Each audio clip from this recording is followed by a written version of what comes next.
advisory for southeastern Granville, northeastern Wake, and southwestern Franklin counties until 5:45 p.m. At 4:39 p.m., Doppler radar was seeing a strong thunderstorm near Wake Forest, or 10 miles northeast. Yeah, it's storms moving, and it said I heard some rumbling. Will be possible with this storm.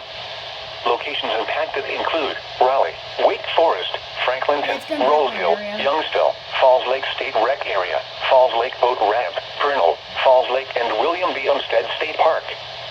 If on or near Falls Lake, get out of the water and move indoors or inside a vehicle. Remember, lightning can strike out to 10 miles from the parent thunderstorm. If you can hear thunder, you are close enough to be struck by lightning. Move to safe shelter now. Do not be caught on the water in a thunderstorm. Here is the latest weather synopsis.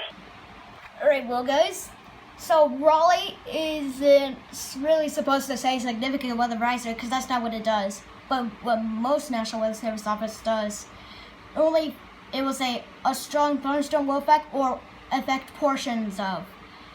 And I am in a level 3 marginal risk of excessive rainfall today.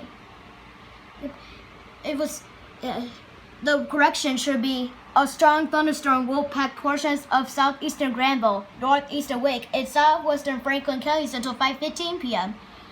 It's not supposed to say significant weather advisory for normals. It's supposed to just say what I say. Because it doesn't usually say significant weather advisory. I never heard Raleigh say that before. If you have, I don't know. Yeah. Raleigh should be saying significant weather advisory for everything. Okay.